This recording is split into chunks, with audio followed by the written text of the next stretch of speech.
జంగారెడ్డిగూడెం పట్టణంలోని తపస్ హై స్కూల్లో ఎన్నికల వాతావరణం నెలకొంది. విద్యార్థుల్లో ప్రజాస్వామ్య చైతన్యాన్ని పెంపొందించేందుకు పాఠశాలలో head boy head girl, deputy head boy, deputy head girl పదవులకు మంగళవారం ఎన్నికలు నిర్వహించారు. సాధారణ ఎన్నికలు ఏ విధంగా జరుగుతాయో అదే తరహాలో ఈ ఎన్నికలను జరిపారు. ఈ ఎన్నికల ప్రక్రియను పాఠశాల చైర్మన్ దాకారపు కృష్ణ ప్రారంభించి తన ఓటు హక్కును వినియోగించుకున్నారు. ఆయన వెంట పాఠశాల ఉపాధ్యాయ బృందము అనంతరం విద్యార్థులు ఓటు వేశారు. ఈ సందర్భంగా చైర్మన్ దాకారపు కృష్ణ మాట్లాడుతూ విద్యార్థులకు ప్రజాస్వామ్య వ్యవస్థ గురించి పూర్తి స్థాయిలో అవగాహన కల్పించేందుకు ఈ ఎన్నికలు నిర్వహించామన్నారు. ఎన్నికలలో విద్యార్థులు ఎంతో ఉత్సాహంగా పాల్గొన్నారన్నారు. వీరు భవిష్యత్తులో సమాజానికి సేవ చేసే మంచి పౌరులుగా ఎదిగేందుకు ఈ ఎన్నికలు దోహదపడతాయని అభిప్రాయం వ్యక్తం చేశారు. అనంతరం ఎన్నికల్లో పోటీ చేసిన విద్యార్థులు మాట్లాడుతూ ఈ ఎన్నికలు తమలో ఉత్సాహాన్ని నింపాయని తెలిపారు. ఈ కార్యక్రమంలో స్కూల్ ప్రిన్సిపల్ సత్యనారాయణతో పాటుగా ఉపాధ్యాయ బృందం పాల్గొన్నారు.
ఈ రోజున తపస్ పబ్లిక్ స్కూల్ జంగారెడ్డిగూడెం నందు ఓటు హక్కు వినియోగం, ప్రజాస్వామ్యం, ఎలక్షన్ ఏ విధంగా జరుగుతుంది అనే అంశాలపై విద్యార్థులకు అవగాహన పెంపొందించడం కోసం Tapas high school principal Satyanarayana గారి ఆధ్వర్యంలో ఈ రోజున స్కూల్లో head boy head girl, deputy head boy, deputy head girl ఎలక్షన్ని తపస్ పబ్లిక్ స్కూల్ వారు నిర్వహించడం జరుగుతుంది.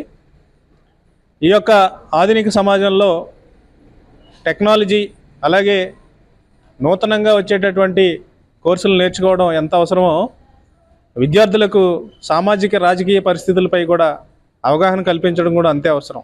ఎందుకంటే రాజకీయం అనేది ప్రతి ఒక్కళ్ళు కూడా ఏంటంటే అది బురద రొచ్చు అని మనం ఎవరికి వాళ్ళు మనకెందుకులే అనుకునేటువంటి ఇలాంటి పరిస్థితుల్లో ఇప్పుడున్నటువంటి యువకులకు, విద్యార్థులకు కూడా రాజకీయ పరిస్థితులపై అవగాహన కలిగించి ప్రతి ఒక్కళ్ళు కూడా బాధ్యతతో రాజకీయాల వైపు ఆసక్తి చూపే విధంగా మన వంతు పాత్ర మనం కూడా వాళ్ళకి సపోర్ట్ని ఇస్తూ పోషించాలని ఒక ముఖ్య ఉద్దేశంతో ఈ రోజున తపస్ పబ్లిక్ స్కూల్లో విద్యార్థులందరికీ కూడా మనకి రాజ్యాంగం కల్పించినటువంటి ఓటు హక్కును ఏ విధంగా ఉపయోగించుకోవాలి, ఓటు హక్కు అనే దాన్ని మనం సద్వినియోగం చేసుకున్నట్లయితే మన భవిష్యత్తే కాదు రాబోయే తరాల భవిష్యత్తు కూడా చాలా అద్భుతంగా ఉంటుందని, అలాగే భారతదేశం విశ్వగురువుగా ప్రపంచంలో నెంబర్ 1 స్థానానికి వెళ్ళాలన్నా, మనం అభివృద్ధి సాధించాలన్నా, మౌలిక సదుపాయాలు కానీ లేదంటే పల్లెల అభివృద్ధి కానీ జరగాలంటే తప్పకుండా మనం మన యువతని జాగృతం చేయాల్సినటువంటి అవసరం ఎంతైనా ఉంది. ఎందుకంటే నేటి బాలలే రేపటి పౌరులు, ఈ రేపటి పౌరులే రేపు మన దేశానికి నాయకత్వం వహించేటటువంటి వ్యక్తులు.